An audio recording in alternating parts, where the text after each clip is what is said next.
Welcome to bird media. నేను మీ పవన్ కృష్ణమూర్తి. ఆంధ్రప్రదేశ్ రాష్ట్ర మాజీ ముఖ్యమంత్రి, ప్రస్తుత పులివెందుల ఎమ్మెల్యే జగన్మోహన్ రెడ్డి గారికి టీవీ5 చైర్మన్ బిఆర్ నాయుడు గారికి మధ్యలో ట్వీట్ల యుద్ధం నడుస్తోంది. జగన్మోహన్ రెడ్డి గారు వేసినటువంటి ట్వీట్ ఆల్రెడీ చూసాం. దానికి ప్రతిగా కౌంటర్ ఇస్తూ బిఆర్ నాయుడు గారు కూడా ఒక ట్వీట్ వేశారు. ఓం నమో వెంకటేశాయ. జగమెరిగిన సత్యం, హిందుత్వం గురించి మాట్లాడే అర్హత నీకు లేదు. దేవదేవుడు శ్రీ వెంకటేశ్వర స్వామి వారి గురించి నువ్వు మాట్లాడతావా జగన్? ఆయన పేరు ఉచ్చరించే అర్హత, నైతికత నీకుందా?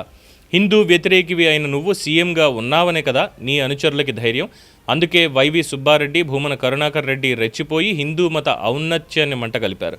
ఒక పథకం ప్రకారం తిరుమల కొండపై యథేచ్ఛగా అన్యమత ప్రచారం చేశారు. అన్యమతస్థుడమైన నువ్వు ఇప్పటి వరకు దేవదేవునిపై విశ్వాసం ఉందని డిక్లరేషన్ ఎందుకు ఇవ్వలేదు? సీఎంగా ఉండగా నీ భార్యతో కలిసి గుడికి వచ్చినట్టు వచ్చి పట్టు వస్త్రాలు ఇచ్చావా? రాలేదే. నీ జీవితంలో నీ భార్యతో కలిసి తిరుమలకి రాలేవు. ఎందుకంటే మీ ఇద్దరూ నమ్మేది యేసు ప్రభువునే కానీ శ్రీ వెంకటేశ్వర స్వామిని కాదు. కాబట్టి ఇది ఒప్పుకో జగన్. నేను చైర్మన్ అయ్యాక ముఖ్యమంత్రి చంద్రబాబు గారి ఆలోచనల మేరకు టీటీడీని ప్రక్షాళన చేస్తున్నాం. నీ అండతో నీ బాబాయ్ భూమన చేసిన అవినీతి, అక్రమాలు బయటపడుతున్నాయని నీ బాధంతా.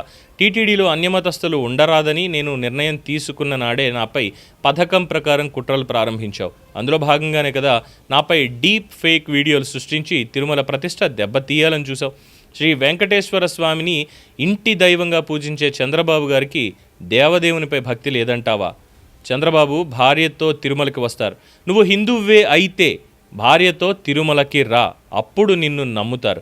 నువ్వు సతీ సమేతంగా రాలేవు. నిన్ను ఎవరు నమ్మరు జగన్.